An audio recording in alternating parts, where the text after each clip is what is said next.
चुनाव आयोग के कहने से नहीं होगा। चुनाव आयोग अगर आप नहीं मानेंगे तो फिर से चुनाव आयोग में प्रयास किया जाएगा। जन स्वराज पार्टी नाम ठीक है? ठीक है भाई, सबने अप्रूव कर दिया ना। कहा कि हाथ बिना उठाए कीजिएगा तो होगा। हाथ उठाकर बोलिए कर दिया अप्रूव। आप देख रहे हैं केवल सच। बिहार की राजनीति में प्रशांत किशोर की जन स्वराज पार्टी की एंट्री हो चुकी है। बुधवार को पटना के वेटनरी ग्राउंड में प्रशांत किशोर ने जन स्वराज को आधिकारिक तौर पर लॉन्च कर दिया है। एसी समुदाय से आने वाले मनोज भारती को जन स्वराज का पहला कार्यवाह अध्यक्ष बनाया गया है। पीके के उनके नाम की घोषणा करते हुए कहा कि भारती को इसलिए अध्यक्ष नहीं चुना गया कि वे दलित समुदाय से हैं, बल्कि इसलिए चुना गया कि वे काबिल हैं और दलित समुदाय से भी आते हैं। 4 देशों में राजदूत रहे मनोज भारती मधुबनी के हैं। पीके ने जैसे ही उनका नाम अनाउंस किया, उन्होंने हाथ जोड़कर लोगों का अभिवादन किया। पूर्व आईएफएस अफसर मनोज भारती का कार्यकाल मार्च तक रहेगा। इसके बाद अध्यक्ष चुनने को लेकर फिर चुनाव होगा। आधिकारिक तौर पर जन स्वराज पार्टी के तौर पर स्वीकार कर लिया गया।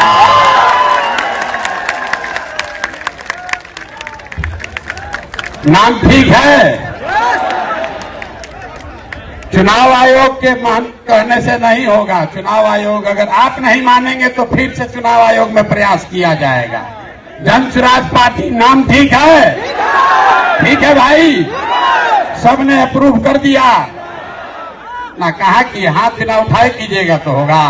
हाथ उठाकर बोलिए कर दिया अप्रूव। दल का नाम क्या है?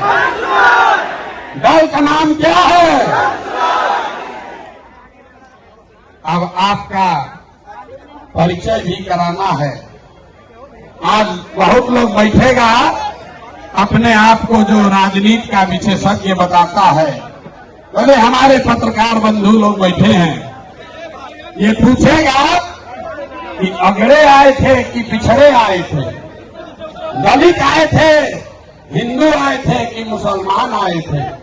जन स्वराज के इस स्थापना दिवस में कौन आया था? तो अभी हम आपको बताते हैं कौन आया था। यहां बैठे हुए लोग, यहां आप जितने लोग आए हैं, यहां अगड़े भी आए हैं, यहां पिछड़े भी आए हैं, यहां दलित समाज के लोग भी आए हैं, यहां हिंदू भी आया है, यहां मुसलमान भी आया है, यहां बिहार का वो शख्स आया है जिसने ये तय किया है कि जिस राज्य को ज्यादातर दल और नेताओं ने न सुधर पाने वाला राज्य मानकर इसके हवाले छोड़ दिया है, उसको सुधारने का जिम्मा आप जैसे लोगों ने उठाया है। और ये नारा क्यों लगाते हैं? जय बिहार, जय जय बिहार का नारा क्यों लगता है? ये इसलिए लगता है कि आप ये वो समूह है जिसने तय किया है कि अपने जीवन काल में हम लोग ऐसा बिहार बनाएंगे कि देश दुनिया में कोई आदमी बिहार और बिहारी को गाली नहीं दे पाएगा। होना चाहिए ना भाई? आपका परिचय ठीक है ना? तो जन स्वराजी कौन हुआ?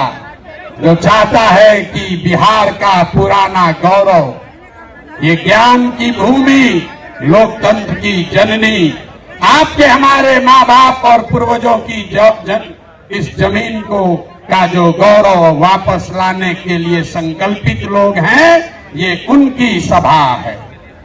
लोग फिर पूछेगा इनका विचार क्या है? ये वामपंथी है कि दक्षिणपंथी है? यहां पर तो समाजवादी भी आए हैं, गांधीवादी भी आए हैं, बाबा साहब अम्बेडकर को मानने वाले लोग भी जुटे हैं, और भाजपाई भी संघ में जाने वाले लोग भी जुटे हैं। 5 टाइम नमाज पढ़ने वाले मुसलमान भी आए हैं और शाखा चलाने वाले शख्स भी आए हैं। तो हम लोग की विचारधारा क्या हुई? जन स्वराज की विचारधारा जो महात्मा गांधी ने जो बात बताई, जो गुरुदेव रविंद्रनाथ टैगोर ने सिखाया, जो बाबा साहब अम्बेडकर ने बताया, जन स्वराजियों क्या विचारधारा हुई मानवता। मानवता से आगे बढ़कर कोई बात नहीं है। मानव मानव में, आदमी आदमी में जाति धर्म वर्ग के आधार पर भेदभाव नहीं होना चाहिए। ह्यूमन फर्स्ट, ये आपकी हुई विचारधारा और आपका उद्देश्य क्या है? क्यों जुटे हैं हम लोग? इसलिए नहीं जुटे हैं कि किसी को मुख्यमंत्री बनना है, किसी को एमएलए बनना है। वो तो कई बरस से आप बनाते रहे हैं। इस उद्देश्य से आप जुटे हैं कि अपने जीवन काल में एक ऐसा बिहार देखें जिस दिन हरियाणा, पंजाब, गुजरात, महाराष्ट्र से लोग बिहार में रोजी रोजगार करने आए, तब मानेंगे कि बिहार में विकास हुआ। होना चाहिए कि नहीं होना चाहिए? होना चाहिए तो हाथ उठाइए सब लोग, बताइए होना चाहिए कि नहीं होना चाहिए? होना चाहिए। होगा कैसे? रास्ता तो पते नहीं। जो आता है कह रहा दूसरे नेता को गाली दे रहा है, कह रहा हम आएंगे तो इसको कर देंगे। हम आपको जन सुराज में गांव गांव जाकर बता रहे हैं, ऐसा मंत्र सिखा रहे हैं कि वोट जिसको देना है दे दो, वोट जिसको देना है दे दो, लेकिन जो जन सुराज का मंत्र सीख कर दोगे तो और कुछ हो या न हो, आपके बच्चों के लिए पढ़ाई रोजगार जरूर हो जाएगा। होना चाहिए ना? ऐसे सूत कर बैठिएगा तो बात नहीं करेंगे, गला फंसा हुआ है। होना चाहिए कि नहीं होना चाहिए? और कुछ हो या नहीं, पढ़ाई रोजगार होना चाहिए कि नहीं होना चाहिए?